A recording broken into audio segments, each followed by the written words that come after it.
De bouw van het nieuwe Cambuurstadion gaat voor eerst net terug. Ontwikkelder Wijkervesten loekt hem waarom als investeerder. De ontwikkeling op het WTC-terrein in Ljouwert smiet te min geld op en is daarom net rendabel meer voor het bedrijf uit Kerkrade. Het is het zoveelste haatstuk in een toch al dramatisch stadiondossier. De stadionontwikkeling Cambuur BV is de projectontwikkelder van het nieuwe Cambuurstadion. Het is een gearwerking tussen Wijkervesten en bouwgroep Dijkstra Draaisma. Die laatste stapte uit het project omdat het te complex was. Nadat Wijkervesten geen vertrouwen meer had in de business case, is er geen projectontwikkelder meer die het project loeken kan. Ja, bij mij in de studio verslagjouwer Gerrit de Boer. En dan volgens deze zaak al heel lang, want het is een choc dossier. Hey, waarom loekt die investeerder er nou uit? Nou ja, duidelijk wil zijn, ze kennen het in feite financieel net rondkrijgen, dus ze kennen er uiteindelijk geen yield mee verzinnen. Daar gaat het natuurlijk in zo'n project in de kern altijd om. Maar ja, wat wij een beetje dachten dat het nou al wel aardig rond weer, blijkt het toch dat er achter de schermen nog griezelig voor de praten is, gekrakeelwest is, dat de zaak net in de water komen koeien. Het komt wat dat betreft voor de partijen, zo blijkt nou, ik net helemaal uit de loft vallen. Nou, we zagen natuurlijk wel dat het moeilijk was om alle werkzaamheden die nog moesten gebeuren, alle afspraken die moesten worden gemaakt, rond te krijgen op tijd. Maar we zagen ook hele grote inspanning van alle betrokken partijen, inclusief de SOC, maar ook van alle andere deelnemers als de ROC en de WTC en iedereen, om die problemen weer op te lossen. En dat lukt ook voor een groot deel, maar niet genoeg. Wat betekent het voor Cambuur? Dit betekent nu voor Cambuur vooral dat we niet een nieuw stadion hebben voor september 2022. Maar het betekent ook dat we met elkaar ambitie houden om het stadion en de gebiedsontwikkeling wel voor elkaar te krijgen. En daar gaat nu zo meteen onze aandacht en energie in zitten. Ja, Gerrit, misschien kiest u eens even mooi in dat proces. Waar gaat het nou echt mis, steeds maar, op detail? Ja, dat is. Er zijn natuurlijk iedere keer ontwikkelingen waarvan de vraag is van, nou ja, komt het goed, komt het net goed. Cambuur natuurlijk niet nog een god had van 6 miljoen op dat stadion, een bedrag wat er nog komen, maar zij binnen een belangrijke hierder. Dan bedrogen die er wel of net komen, zo in het begin weer een bouwhuis, zo er komen zo'n bouwmarkt, dat is net teruggang, daar hebben ze weer wat oors voor betocht. Maar het lijkt het nou toch dat het uiteindelijk toch het grootste deel misdaan is op Friese Poort. De squallen, dat al jarenlang gekrakeel weer, maar dat hoe Wijkervesten er net mee uitkomen. De deelname van Friese Poort in het nieuwe Cambuurstadion verint lastig. In december van 2018 eerst de squalle duidelijkheid over de nijbouw. Krijgen ze die net, dan stappen ze uit de plan.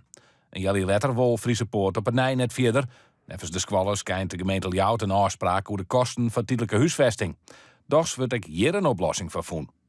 De Harroenoorlier is er bot onderhandelen tussen verschillende partijen, maar projectontwikkelder Wijkervesten en Friese Poort kwamen er net uit. Wij denken zelf dat wij een hele redelijke prijs of prijzen hebben neergelegd. Hè? Want het hangt af van of je een compleet schoolgebouw opgeleverd krijgt of een kaal schoolgebouw waar je zelf nog heel veel in investeert. In alle varianten staan wij voor open. Wij denken dat we een hele redelijke prijs hebben neergelegd. En om daar ook zeker van te zijn hebben we dit door externe bureaus laten toetsen. We hebben hier een bouwadviesbureau bij gehad. We hebben hier een makelaar bij gehad die ook ervaring heeft met de stadions in Zwolle en Groningen. Die bevestigen ons beiden dat we hele redelijke prijzen hebben neergelegd. Dus ik geloof nog wel dat er een projectontwikkelaar te vinden moet zijn die met ons tot een huurovereenkomst komt. Nou, hebben we het gewoon hoe de squal en hoe de investeerders, nog net hoe de club, die daar uiteindelijk voetbal in maakt, want het is een stadion. Hoe reageren ze daar? Ja, nou ja, Cambuur is natuurlijk verleden jaar een geweldige teleurstelling toen ze kampioen weer min of meer en dat het door corona dat ze net promoveerden. Nou, nog gaan ze de zaak sportief weer op een rit, stiet het er al je goed voor. Ja, en dan komt dit weer en dan is dat vanzelf een grote teleurstelling. Ja, teleurstelling is het understatement van het jaar, denk ik. Zeer teleurstellend. Het is natuurlijk niet zo dat het uit de lucht komt vallen voor ons. Wij zijn natuurlijk bij alle kernteams en bestuurlijke overleggen aanwezig. Dan voel je wel aankomen dat het heel spannend gaat worden. Zoals we al eerder hele spannende momenten beleefd hebben. Nu ook weer één. Het komt er. En zeker ook omdat ik zie wat, als ik naar Cambuur kijk, wat dat de afgelopen jaren ook weer in de samenleving heeft losgemaakt. Hoe diep die club verankerd zit in stad en regio. Hoe ook de gemeente dat proeft en voelt. En ook de provincie dat proeft en voelt. De school.